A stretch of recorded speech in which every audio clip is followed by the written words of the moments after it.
It began with whispers. On the dark waters of the Yangtze River, something massive was stirring. Dock workers at the Jiangnan shipyard spoke in hushed tones about a giant they called Type 003. For months it had been hidden from the world, a colossal secret veiled by shipyard sheds in the perpetual haze of Shanghai's industrial zone. Satellite photos showed only a blurry outline, a shape so immense it seemed impossible. The world's intelligence agencies watched and waited, trying to piece together the puzzle. This was no ordinary vessel, it was a statement, a challenge written in thousands of tons of steel, and its creators were in no hurry to reveal their hand.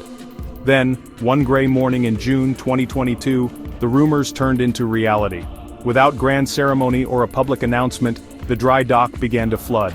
Water rushed in, slowly lifting the steel behemoth from its cradle. The ship, now officially named Fujian, slipped into the river with an eerie silence. It was a ghost ship emerging from the fog of secrecy. Covered in red banners celebrating its launch, the warship looked both festive and menacing. Its deck was vast and empty, a flat gray plain stretching longer than 3 football fields. This quiet, almost stealthy entry into the world was a message in itself. China was not just building a ship, it was unveiling a new chapter in its history, and it was doing so on its own terms. The ship's appearance sent a shockwave through the global military community. It was bigger and more advanced than anything China had ever built before. Analysts in Washington, Tokyo, New Delhi scrambled to get a closer look, to understand what they were seeing. The flat deck was the biggest clue. Unlike China's first 2 carriers, this one had no ski jump ramp at the bow. This small detail meant everything. It signaled a technological leap that put China in a very exclusive club, a club previously dominated by the United States. The ghost ship was no longer a mystery, it was a clear and present symbol of a changing world order. What made the launch so suspenseful was not just the ship itself, but what it represented. It was the physical embodiment of China's ambition. It began not in a high-tech shipyard, but in a Ukrainian scrapyard. In 1998, a Chinese company bought a half-finished Soviet carrier called the Varyag. The official story was that it would become a floating casino in Macau. No one really believed it. After a long and difficult journey, the rusting hulk arrived in China. Years of secret work followed. The casino was rebuilt, refitted, and reborn. In 2012, it was commissioned into the Chinese Navy as the Liaoning. It was a training ship, a first step, but a crucial one. It taught a generation of sailors and pilots how to operate on the dangerous deck of a carrier. The Liaoning had a major limitation: its ski jump ramp. Because it lacked a powerful launch system, its fighter jets had to take off with less fuel and fewer weapons. The Fujian is where the story changes completely. It represents a quantum leap, from the minor leagues to the majors. Unlike its predecessors, the Fujian was designed from the ground up to be a true world-class warship. It is bigger. To understand the Fujian, you must first understand its immense scale. The ship measures approximately 316 meters long, longer than 3 football fields laid end to end. It displaces roughly 80,000 tons of water. That puts it in a class of its own, second only to the 100,000-ton U.S. supercarriers. A bigger ship is a more stable platform for launching and landing aircraft. It also means more space for everything: more jet fuel, more weapons, more crew, and most importantly, more airplanes. The heart of any carrier is its air wing. Experts estimate it can hold between 50 and 70 aircraft. That's a big step up from the Liaoning and Shandong, about 30 to 40 jets. The air wing will likely be centered around the Shenyang J-15 Flying Shark fighter, including airborne early warning and control planes like the KJ-600. Powering this floating city is a conventional steam turbine propulsion system. That means it runs on fuel oil, not nuclear power like American carriers. The Fujian is not just another ship, it's a heavyweight contender in the ring of global naval power. The single most important feature on the Fujian is something you can barely see: its launch system. Buried beneath the flight deck are 3 long channels that house an electromagnetic catapult system. This technology is called EMALS, Electromagnetic Aircraft Launch System, the ship's crown jewel. Instead of steam pressure, EMALS uses powerful, precisely controlled magnetic fields. It hurls an aircraft off the deck smoother, more efficient, far more advanced. For China to have developed this is a stunning achievement. Only one other country uses it: the United States. It can be finely tuned to accelerate each aircraft with the exact force needed. It can launch heavy fighters loaded with full fuel and weapons, It can also launch lighter aircraft, like unmanned drones, without damage. Their combat radius will be significantly extended. The Fujian won't just control the seas around it, it will control the skies, creating a vast no-go zone. When the Fujian set sail, it immediately changed the global naval pecking order. For decades, the United States Navy has been the undisputed king of the seas. The new Gerald R. Ford class is the gold standard. They displace over 100,000 tons. They are powered by nuclear reactors, giving them virtually unlimited range. They carry an air wing of nearly 80 aircraft. The Fujian, while not nuclear-powered, begins to approach this level of capability from another nation. Think of the Ford as a world champion in peak condition. The Fujian is a powerful new challenger, UK, Queen Elizabeth-class large, around 65,000 tons, uses a ski jump ramp, designed for STOVL F-35B jets. India, INS Vikrant, smaller, about 45,000 tons, uses a ski jump. France, Charles de Gaulle, nuclear-powered, smaller than the Fujian, uses older steam catapult technology. In this context, the Fujian stands out. Only non-US carrier with a flat deck and advanced catapult launch system. Puts the Chinese Navy in a class of its own, far ahead of the navies of the UK, India, and France in carrier tech. The US still holds a commanding lead with 11 supercarriers and decades of experience, but the Fujian dramatically narrows the technology gap. It signals China's arrival in the exclusive supercarrier club, even if it's a junior member for now. There is a new player on the board. To understand why the Fujian is so important, you must look at a map of the South China Sea.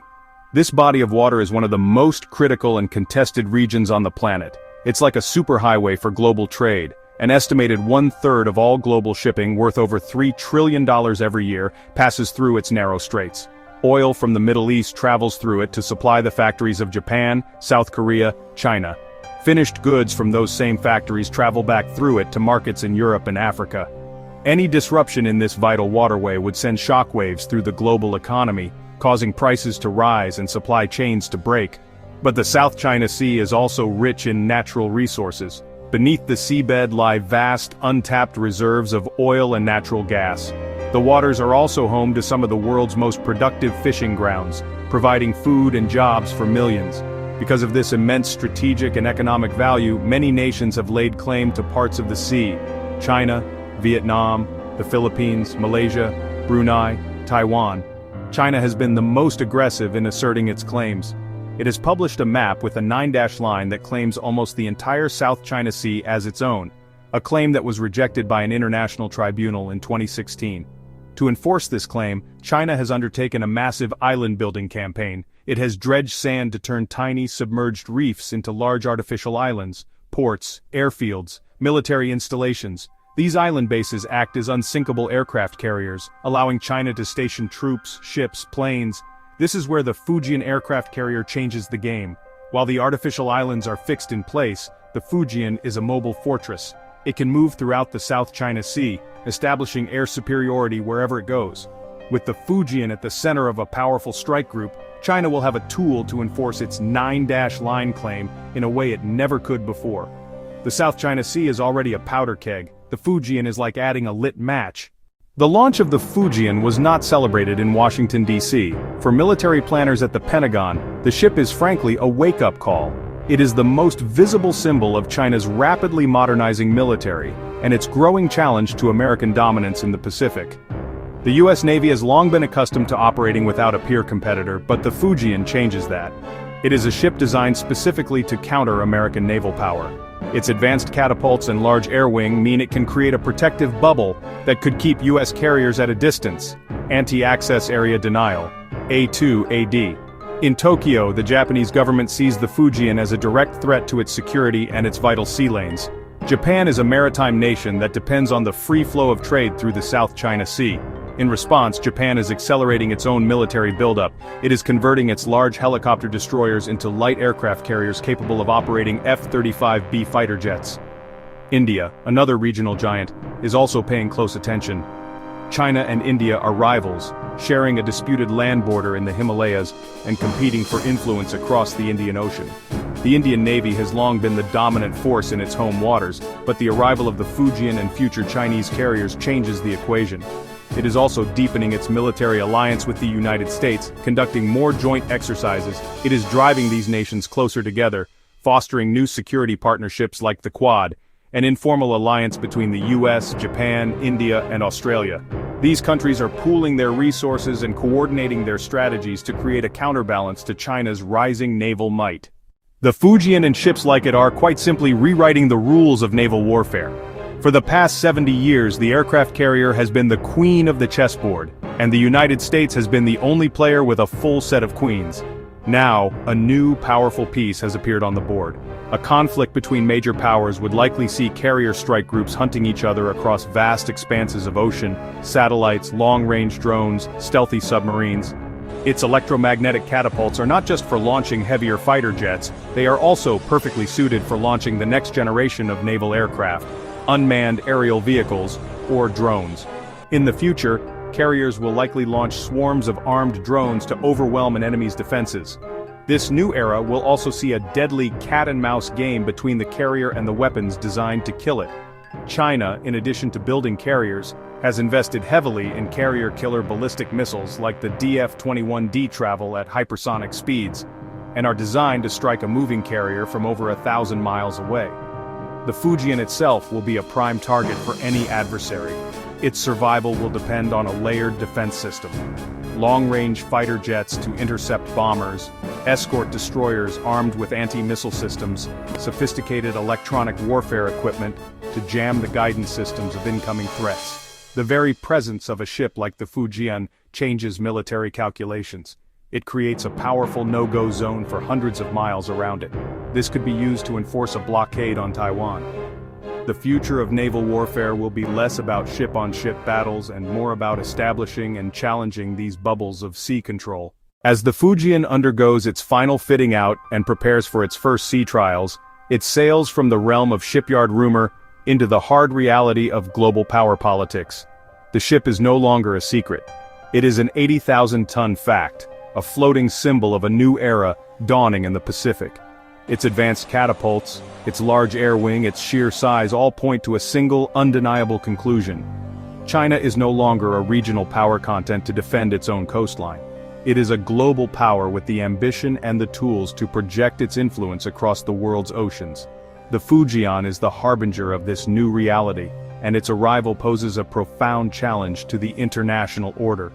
For the United States and its allies, the ship raises difficult questions. For decades, their naval supremacy has been the bedrock of security and stability in the Indo-Pacific, guaranteeing the freedom of the seas that underpins the global economy. Now that supremacy is being directly challenged. The last time there was a true rivalry between great navies was before World War II, a period of rising tension and miscalculation that ultimately led to catastrophic conflict. The presence of powerful carrier fleets from both the United States and China in the same contested waters, South China Sea, the Taiwan Strait, creates a dangerous new dynamic. A simple misjudgment by a ship captain, a collision between jets on patrol, or a political crisis could escalate in ways that were previously unthinkable. The mechanisms for communication and de-escalation between the two militaries are fragile, and the stakes could not be higher, and so the ultimate question remains unanswered. The Fujian is just the first of its kind. More are expected to follow, each one potentially larger and more capable than the last. China is building a world-class navy at a speed the world has never seen before. This transformation is happening now, today, on September 1st, 2025. The steel has been forged, the ship has been launched, and the balance of power is shifting before our very eyes. The world has watched China's rise, but watching is no longer enough. The ghost ship of Shanghai is now a reality, and its long shadow is stretching across the Pacific. Is the world ready for what comes next? The age of unchallenged American naval supremacy is ending. A new era of great power competition on the high seas has begun. The stakes could not be higher for global trade, regional stability, and world peace. The ghost ship has emerged from the shadows. What happens next will determine the future of the Pacific. The world is about to find out if it's ready for China's mysterious new aircraft carrier.